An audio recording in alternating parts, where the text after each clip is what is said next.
bienvenue sur la chaîne YouTube de la marque de patron de couture Tresse Coquelicot.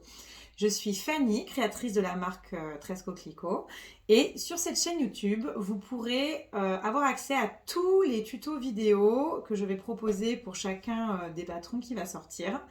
Et je proposerai également des vidéos pour vous présenter les patrons juste avant leur sortie. Voilà. Dans cette vidéo-ci, je vais vous présenter le pas à pas. Donc je vais vraiment vous détailler toutes les étapes de la couture de la robe X. J'essaierai de vous donner au fur et à mesure différentes astuces ou tips qui pourraient vous aider. C'est pour ça que je n'ai pas mis de niveau de difficulté sur les patrons, parce que pour moi, avec la vidéo, même les débutantes finalement peuvent y arriver. Voilà. Vous verrez que dans le livret, il n'y a pas de schéma. J'ai vraiment privilégié le tuto vidéo où logiquement vous devriez avoir toutes les réponses à vos questions dans cette vidéo. Voilà, donc on va commencer avec la robe X. Donc la robe X, c'est une robe, on va dire, légèrement ample. Elle n'est ni loose ni ajustée. Le haut a été raccourci. Donc en fait, vous voyez, il n'y a pas de pince sur le devant. En fait, j'ai passé la pince sur le bas en technique de modélisme. Ce qui fait que voilà, ça fait un haut qui est un petit peu évasé. Et donc, on a de la place et c'est plutôt une robe très confortable. Pour la jupe, j'ai choisi de mettre 2 basques froncées. L'encolure du haut est ronde, elle n'est ni trop échancrée ni trop près du cou. Voilà, les petits détails qui sont jolis dans ce patron, ce sont donc le dos avec une encolure en V fermée de 3 boutons. Le haut est entièrement doublé. Moi, je n'ai doublé que le haut puisque c'est vraiment pour avoir de jolies finitions. Si jamais vous avez un tissu transparent et que vous voulez doubler le bas, vous refaites les basques, juste vous pourrez raccourcir la doublure au niveau de l'ourlet pour pas que ça se voit, mais voilà, c'est possible également. En tout cas, le haut est entièrement doublé, pas les manches, puisque les manches en général on ne les double pas. Vous avez donc des manches courtes droites qui sont finies par un volant. Donc ce n'est pas une bande froncée, c'est un vrai volant. Vous allez le voir au niveau des pièces. Et vous avez également un volant à la taille au niveau du devant et au niveau du dos. Si jamais vous voulez quelque chose de plus simple et que vous n'êtes pas fan des volants, en fait vous les supprimez sans problème. Et au niveau de la taille, ça ne changera pas grand-chose. Et au niveau des manches, vous pourrez faire un ourlet classique, quoi. Ou alors ne mettre que les volants des manches et pas ceux de la taille, ou l'inverse de la taille et pas ceux des manches. Voilà. Ce qui est bien avec un patron de couture, c'est qu'on fait ce qu'on veut. Moi, j'avais aussi réalisé la robe en longueur midi dans une viscose. J'avais trouvé ça, j'avais adoré la porter en étant enceinte. En plus, il me semblait que je l'avais fait cet été-là. Donc, je vous donnerai sur le journal de la boutique. Je vous dirai de combien rallonger si vous voulez une longueur midi. Mais voilà, j'avais juste... c'est la seule version différente que j'avais faite. Voilà, donc maintenant je vais vous montrer les différentes pièces que nous allons utiliser pour monter cette robe. Voilà, donc vous voyez les 2 volants, dos et devant. Sachez que le volant devant sera légèrement un peu plus grand en longueur que le volant dos, donc c'est normal. Ensuite, vous avez les 2 devants. Donc en fait, moi j'ai décidé de faire la doublure dans le même tissu pour avoir des finitions parfaites et parce que le tissu s'y prête bien. Donc j'ai les 2 devants, un pour la doublure, un pour la robe. J'ai 4 dos. J'ai 2 basques à froncer. J'ai 2 volants manches et j'ai 2 manches. Donc reportez bien l'écran pour les manches, histoire de ne pas vous tromper entre le devant et le dos. Je vous donne quand même une astuce qui convient, enfin principalement, Enfin, moi, je travaille comme ça sur mes patrons, mais des fois, on le retrouve sur d'autres marques. Pour moi, la partie qui est la plus creusée, c'est le devant. Et la partie qui est un petit peu plus droite, c'est toujours le dos. Voilà. J'ai choisi un lin viscose fuchsia de chez Pretty Mercerie. Et voilà, j'ai vraiment hâte de voir le rendu. Puisque je pense que ce tissu ira très très bien avec ce modèle. Alors, j'ai pris le parti de ne pas faire vraiment étape par étape. Je vais vous montrer comment moi je fais pour que ça aille un petit peu plus vite. Voilà, mais on passera toutes les étapes en revue dans tous les cas.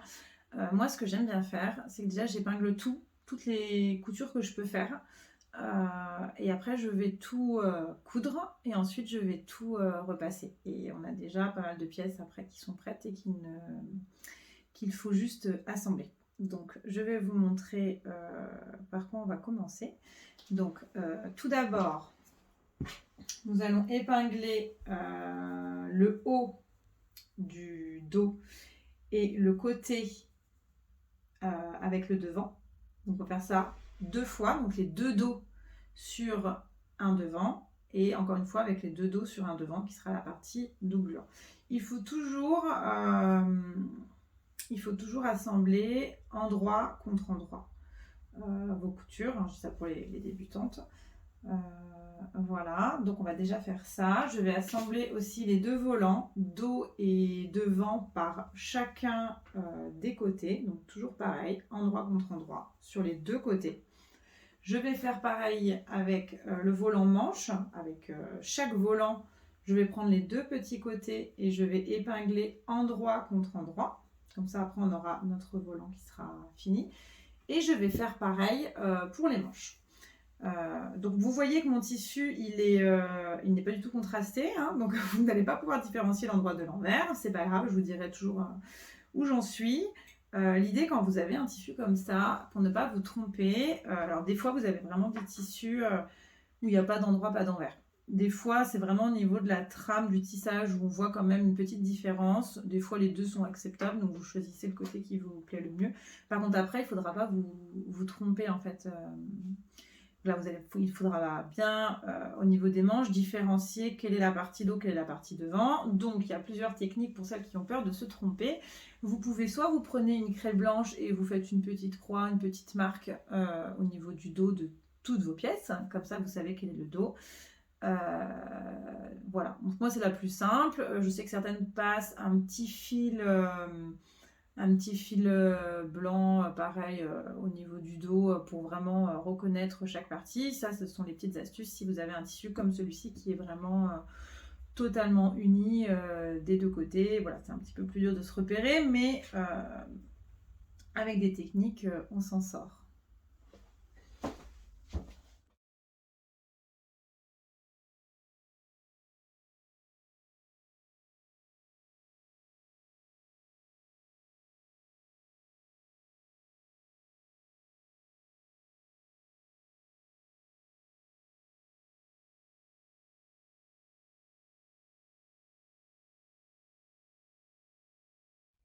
Voilà, nous commençons donc la partie couture.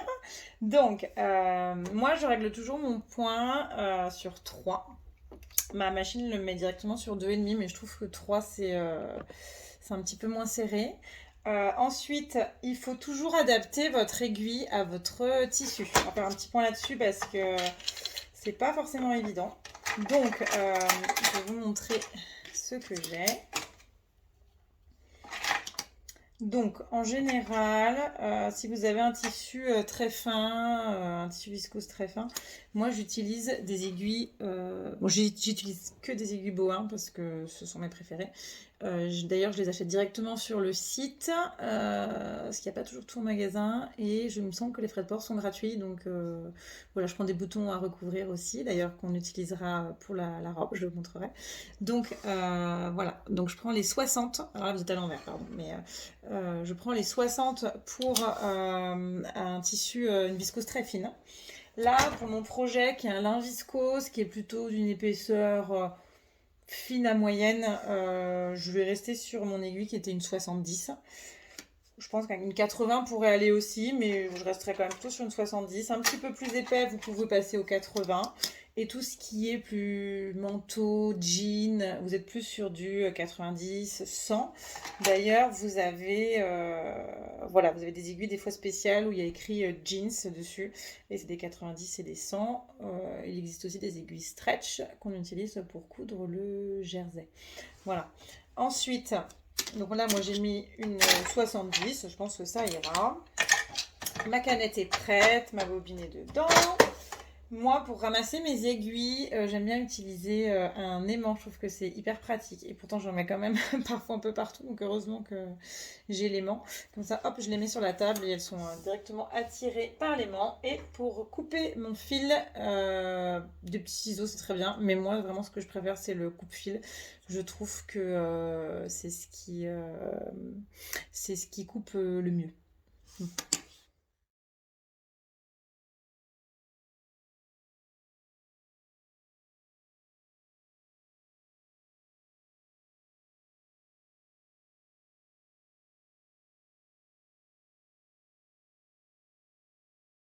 Maintenant que nous avons surjeté toutes les premières coutures, nous allons passer à la partie repassage. Donc le repassage, on ne peut pas vraiment s'en passer en couture.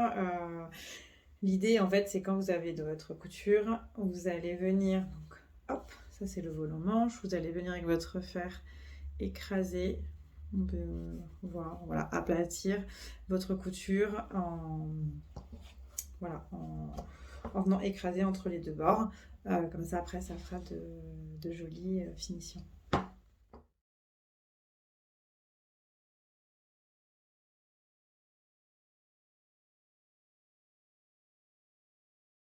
Donc, à présent, vous vous retrouvez avec un buste dans le tissu. Un buste soit dans le même tissu, soit dans un autre tissu pour faire la doublure.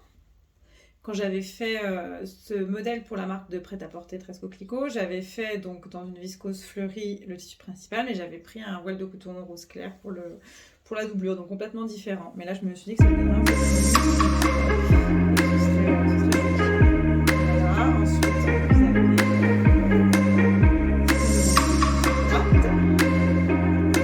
Et ensuite, vous avez vos trois volants.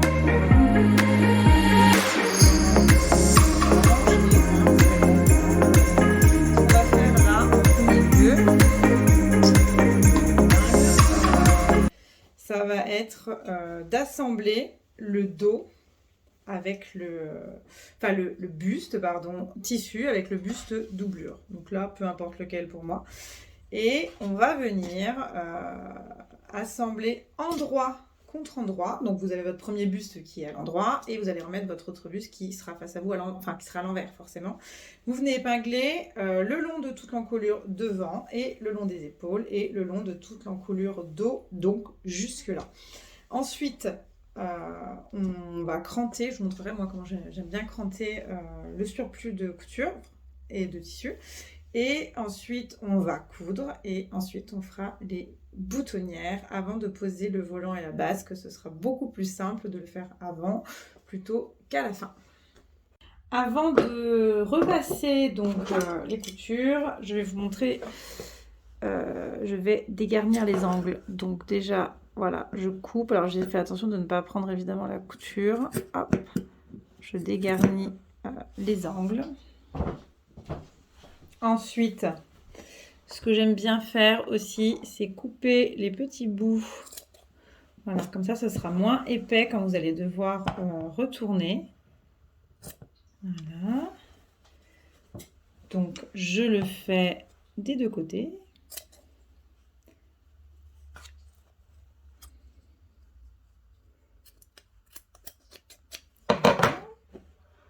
Voilà, donc je viens de cranter les surplus de couture, je viens de repasser je n'ai pas encore retourné l'ouvrage sur le devant. Je voulais vous faire un petit point thermocollant. Moi, je vais thermocoller les deux pattes de boutonnage, donc là où il y aura les boutonnières et là où il y aura les boutons.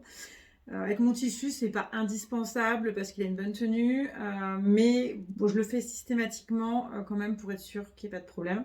Si vous avez un tissu fin, on va dire que c'est obligatoire de thermocoller là où il y aura le trou et là où vous allez coudre les boutons. Ça va vraiment renforcer, solidifier au niveau de votre tissu et vous n'aurez pas de déformation de la boutonnière ou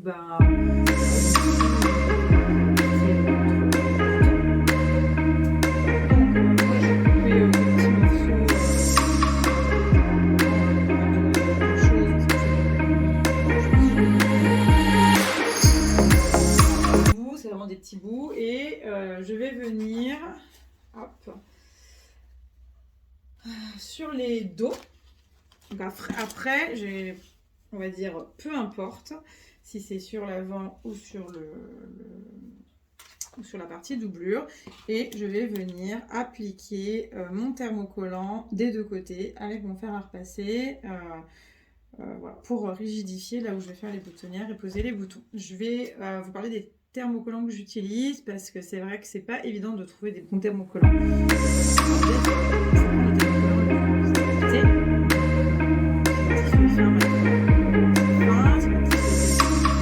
Un thermocollant plus épais. Des fois, on tombe sur des thermocollants, enfin des triplures thermocollantes, on appelle ça, qui font des bruits de papier froissé, qui cartonnent le tissu, c'est que c'est pas du tout adapté. Moi, je vais vous montrer ce que j'utilise. Donc, je les achète sur Raskol. C'est une marque allemande. Voilà, ça s'appelle, la marque exactement. J'en ai plusieurs, je regarde. Je sais pas quel est exactement le nom de la marque. En tout cas, je prends ceci. Vous avez à l'envers, mais c'est pas grave, ça vous donne une idée. Voilà, ils sont sur Raskol. Et je prends ceux qui sont où il y a bien écrit, donc voilà, entoilage tissé. En fait, vous avez de l'entoilage tissé et de l'entoilage intissé. Donc, intissé, c'est ceux qui vont être vraiment le plus cartonnés, mais vraiment. Moi, j'ai utilisé de l'entoilage intissé pendant des années, mais je trouve que vraiment ceux qui vont vraiment suivre le mouvement du tissu, sa fluidité, c'est le tissé en fait. Voilà. Donc là, j'ai pris entoilage tissé pour du coton. J'avais de l'entoilage tissé pour les tissus délicats et fluides. Là, j'ai pris pour le coton. C'est du lin viscose, mais bon, pour moi, ça ressemble plus à du coton. Voilà, et j'ai un entoilage et celui-là il est extraordinaire. Je l'utilise pour tout ce qui est manteau, veste ou pantalon un peu en laine ou en velours, ce genre de choses, pour les tissus un peu plus épais. D'ailleurs, il est fait pour les jerseys, les neiges, et je le trouve extra. Et vraiment, je trouve que ça va beaucoup mieux depuis que j'utilise ces entoilages-là. Donc voilà, peut-être, moi, ce que je fais, c'est que je passe une grosse commande avec déjà de l'entoilage pour la laine. Donc celui-là, c'est le A6. J'en achète souvent 4 d'un coup. Pour me faire l'hiver, parce que bon, finalement ça va assez vite quand vous avez un long manteau et que vous avez toute la parmenture à thermocoller. Donc là en coton c'est le A4 et là en tissu délicat c'est le A7. Voilà, moi j'achète en général par lot, enfin j'en achète plusieurs d'un coup, comme ça je les ai d'avance. Voilà. Après vous avez peut-être aussi chez votre mercière à côté de chez vous du thermocollant adapté, donc n'hésitez pas aussi plutôt à passer par votre mercière si elle a des très bons produits. Ensuite, donc je vais venir, vous voyez là je suis sur le dos qui sera gauche au porté, c'est là où je vais mettre les boutonnières et les boutons se mettront sur le côté droit au porté. Vous avez, donc moi j'ai entouré ma couleur, c'est le rouge, et donc vous allez avoir une indication pour poser donc l'endroit où il y aura les boutons. C'est juste une indication, vous faites comme vous voulez. Si vous voulez mettre 4 boutons, si vous voulez en mettre 2, si vous voulez les rapprocher, il n'y a vraiment pas de problème. Je vais vous montrer ce que j'aime bien utiliser. C'est cette espèce de règle voilà, qui vous permet d'avoir un écart similaire entre tous les boutons sans avoir à calculer. Moi, cette règle, je l'avais achetée, il me semble, chez Raskol, mais voilà. Il y a peut-être d'autres merceries où vous pourrez la trouver. En tout cas, c'est un petit gadget. C'est plus qu'un gadget, hein, parce que c'est vraiment très utile. Et ensuite, je vais venir mettre des petites épingles pour marquer le début de ma boutonnière. Et ensuite, je vais aller faire mes boutonnières. Ça vous donne déjà une petite idée du rendu. Donc moi j'ai utilisé des boutons recouverts. Je vous montrerai comment en faire dans la prochaine étape. C'est très simple et surtout je trouve que c'est vraiment très joli. Donc voilà, on va avoir un rendu comme ça. J'ai mis des petites épingles pour le bas de la boutonnière pour me guider pour la prochaine. Alors, petite astuce couture que j'aime bien. Je vais venir coller, enfin poser de la colle. C'est du, comment on appelle ça? Du fray check au niveau de la boutonnière. Je vais venir poser de la colle. Je le ferai après. Je vais le faire là. Voilà. Tac. Je vais attendre que ça sèche. Ensuite, j'utiliserai mon petit outil Clover pour venir, en mettant une petite planche en dessous, venir cranter, enfin couper la boutonnière. Avant, je le faisais avec mon découvite, ça marche très bien aussi. Mais voilà, je trouve que là, c'est plus net et moins de risque de se tromper, de mal faire les choses. Pour les prochaines étapes, je vais vous montrer. Moi, j'ai tracé une petite ligne de repère sur la partie où il y aura donc les boutons à 3 cm. Parce qu'en fait, votre pâte de boutonnage, elle est censée faire 3 cm. Je vais venir positionner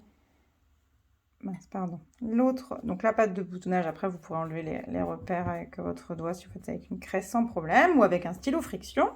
Voilà, je vais venir donc poser le dos gauche sur le dos droit avec ce repère de 3 cm et je vais venir faire une petite couture à 0,5 pour ne pas que ça bouge. Ensuite, on pourra positionner le volant. En même temps, j'ai commencé à épingler mes volants avec ma manche. Donc, vous prenez votre manche, vous voyez, en droit et vous me remettez votre volant en droit. Évidemment, enfin, endroit contre endroit, c'est la partie la plus étroite du volant qui va venir être épinglé avec le bas de votre manche. Donc, vous faites ça pour les deux manches. Ensuite, on verra pour l'ourlet de manche. Si vous êtes plus à l'aise, n'hésitez pas à faire l'ourlet avant de positionner le volant sur votre manche. C'est aussi une option. Et ensuite, on va venir poser le volant, donc toujours endroit contre endroit. Donc, dès que j'aurai fait ma petite couture, voilà, je l'aurai fait comme ça. Je vais venir positionner le milieu du volant dos et ensuite je vais faire coïncider évidemment les coutures, toujours endroit contre endroit, à gauche, à droite et le volant devant et je vais venir coudre tout ça. Je vais à présent vous montrer comment faire un ourlet sur un volant. Vous avez plusieurs options. Soit vous faites un ourlet rouloté à la surjeteuse. Ce sera quand même très propre et ce sera peut-être, à mon sens, le plus facile. Soit, moi j'ai fait un surjet étroit. Soit vous faites juste un seul rentré et vous piquez. C'est clairement ce qu'ils font dans l'industrie. Soit vous faites un ourlet mouchoir avec un pied spécial pour les ourlets mouchoirs. Moi, j'ai jamais réussi à le faire. Donc voilà. Soit vous faites vraiment un tout petit rentré de la taille de votre surjet et vous en faites un deuxième tout petit. Voilà. Et vous venez piquer au bord. Voilà. Vous avez plusieurs possibilités. Un ourlet simple, un ourlet double. Voilà. À la façon d'un ourlet mouchoir. Aidez-vous vraiment de votre surjet étroit comme guide ou sinon d'un pied à ourlet mouchoir si jamais vous en avez un et que vous y arrivez. Moi je sais pas, ça passe jamais correctement, donc en fait j'ai plus vite fait je trouve de le faire comme ça au fer. Et sinon, possibilité d'ourlet rouloté si jamais voilà, vous n'avez pas envie de vous embêter avec ce type de technique. Vous prenez un tissu de la même couleur que votre pièce et puis ça passera très bien aussi. Voilà, donc je viens d'épingler les deux manches avec chacune leur volant, endroit contre endroit. Et j'ai fait de même pour le buste. Voilà, donc attention à bien prendre en sandwich. enfin, faut qu'il y ait la doublure, le tissu principal et le volant. Et vous n'êtes pas obligé de faire à 1 cm, vous pouvez faire un petit peu moins, puisque après, on va revenir refaire une couture au même endroit, mais en y ajoutant cette fois la basque froncée. Voilà. Alors, maintenant, je suis en train de monter les manches. Donc, en fait, vous prenez votre corsage, votre buste, l'envers, enfin la doublure face à vous. La manche, elle est bien sur l'endroit. Et vous allez venir épingler en commençant donc par le bas au niveau de la couture. Hein. Les deux coutures se rejoignent. Il va bien falloir prendre le tissu principal et la doublure et vous allez venir épingler en suivant les repères de manche. C'est-à-dire qu'il faut bien mettre le dos de la manche avec le dos du buste et le devant de la manche avec le devant du buste. Voilà, donc là, moi, j'ai épinglé. Ensuite, vous allez avoir un petit peu d'embut au niveau de la tête de manche. C'est normal que la tête de manche donc, soit plus grande que votre entournure, on appelle ça. En fait, il va falloir... c'est pour vous donner de l'aisance. Donc, vous avez toujours un surplus de tissu sur votre manche. Je vais essayer de vous montrer comment j'essaye de le résorber. Donc là, je prends la partie où il y a de l'embut plutôt près de moi. Et je vais essayer de répartir l'embut. Donc hop, on tire un peu sur la manche, mais bon, voilà, mais de répartir comme ça au doigt. Dans certains patrons, vous verrez que certaines proposent de faire un petit fil de fronce pour vous aider à répartir l'embut. C'est pas du tout une mauvaise idée. C'est quelque chose qu'on utilise maintenant beaucoup dans la couture de patron parce qu'en effet, c'est pas évident de résorber l'embut. On n'apprend pas vraiment à résorber l'embut. Seulement, une manche montée voilà, normalement, n'a pas de fronce. Voilà. Par contre, il existe des manches froncées. Donc là, c'est vraiment pour donner la manche froncée, c'est vraiment pour donner encore plus d'ampleur. Là, vraiment, il y a des fronces. Là, c'est pas une manche où il est censé avoir de la fronce. Il y a un vrai embut qu'il faut en fait répartir. Ça fera évidemment des micro-plis. Mais si vous le répartissez bien, comme ça, au doigt... voilà, ce sera très bien. J'ai toujours fait comme ça finalement. Ce qu'il faut faire aussi, c'est que dans la machine, après quand vous passez, ce que vous mettez en dessous, c'est la partie où il y a de l'embut. Parce qu'elle va être plus entraînée par votre machine que la partie du haut. Donc c'est toujours plus facile de résorber l'embut avec, voilà, si vous passez bien, voilà, je sais pas si vous voyez bien. Donc évidemment qu'il y a, vous voyez, des petits plis hein, quand même, hein, c'est normal, mais voilà, je les répartis sans vraiment faire de fronce, quoi. Et je les répartis à la main sans souci, quoi. En général j'épingle normalement jusqu'au cran et puis j'essaie de répartir l'embut à partir des crans de chaque côté. Voilà. En essayant de faire quelque chose d'assez homogène entre le devant et l'endroit, enfin le devant et le dos. Voilà. Je continue, donc je viens d'assembler endroit contre endroit par les côtés, les deux côtés, les deux basques pour la jupe. Voilà, donc je les ai assemblés par les côtés, j'ai ouvert au fer. Voilà, et j'ai commencé à assembler la basque sur le buste. Alors, je vais vous expliquer comment j'ai fait les fronces. Donc, en général, moi, ce que je fais, c'est qu'au niveau de la tension du fil, je la mets sur 2. Et sur la longueur du point, je mets 4 ou 4,5. Alors que normalement, la longueur du point, je suis sur 3. Et là, je monte à 4,5 et la tension, je la descends à 2. J'enlève évidemment le point d'arrêt du départ et de la fin. Et je vais donc faire passer le fil comme ça. Et j'ai pris un fil, bon il n'est pas énormément contrastant, mais en fait je prends ce que j'ai dans ce que j'ai déjà fait, et je prends un fil contrastant un petit peu, comme ça c'est plus facile pour tirer, puisque c'est le fil du dessous qui va nous aider à tirer et à faire les fronces. Voilà, donc pour votre canette, pour que ce soit plus facile, vous changez de fil, vous prenez un fil contrastant. Sur le dessous, vous allez donc faire 2 lignes. Moi, j'en fais une à 0,5, une à 1,5 cm. Comme ça, après, quand je couds à 1 cm, je suis au milieu des 2 fils. Et après, j'enlève les 2 fils avec mon découvite. Et comme la tension et le point sont modifiés, c'est assez facile à enlever. Pour faire les fronces, il va falloir tirer sur ces 2 fils.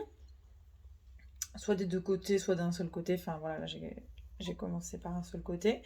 Voilà, si j'avais tiré les fils roses qui étaient donc les fils de la bobine du haut, donc les fils qui sont sur le devant, clairement ça n'aurait pas tiré. C'est vraiment avec les fils de canette après qu'on peut tirer et faire les fronces. Donc voilà, après en tirant, je fais les fronces et je ramène la longueur de la jupe, on va dire, à la longueur, enfin la largeur de la jupe à la largeur du buste. Et là, j'ai cousu, donc dans ma couture, on a la doublure, le tissu principal, le volant et la jupe froncée. Voilà. Donc là, j'ai fait l'arrière et je vais faire la même chose sur l'avant, et après, ma jupe sera assemblée. Il nous restera les boutons recouverts et l'ourlet. Je vais donc vous montrer la technique des boutons recouverts. Donc, voilà, moi j'ai décidé de faire 3 petits boutons recouverts comme celui-ci. Dans le même tissu, je trouve que c'est assez joli, c'est assez classe. Et puis, des fois, quand on n'arrive pas à trouver le bouton qui nous plaît, je trouve que c'est une bonne option. Donc, en fait, j'achète des boutons 12 mm chez Bohin. Alors, soit moi je les achète à Mondial Tissu, soit directement sur le site. Ça, c'est votre gabarit. Donc, je le mets sur mon tissu et je découpe un rond dans le tissu. Ce que vous allez faire, c'est que vous allez mettre le tissu sur votre emporte-pièce, on va dire. Ensuite, par-dessus, en essayant de bien mettre au milieu, vous allez mettre, hop, enfoncer votre pièce. Alors, hop, évidemment, je bug.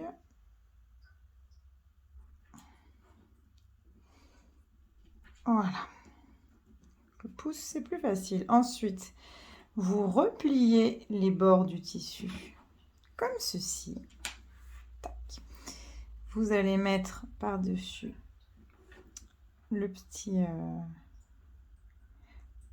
je sais pas comment on dit, qui vous permettra, la petite pièce qui vous permettra d'attacher. Et ensuite, vous prenez avec le poussoir, vous allez appuyer, donc pousser. Voilà. Et je vais vous montrer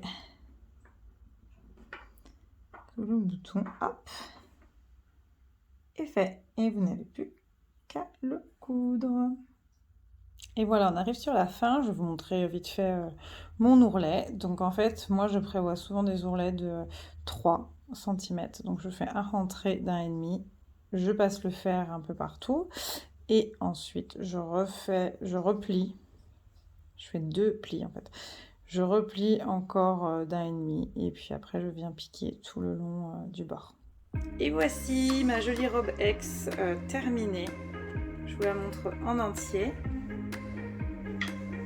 J'ai hâte de la porter au printemps. Voilà. Et ce dos que j'aime vraiment beaucoup. Un décolleté un petit peu arrondi, des boutons recouverts. Voilà, faut que je repasse un petit coup de fer, mais on est plutôt pas mal. À bientôt pour un nouveau tuto.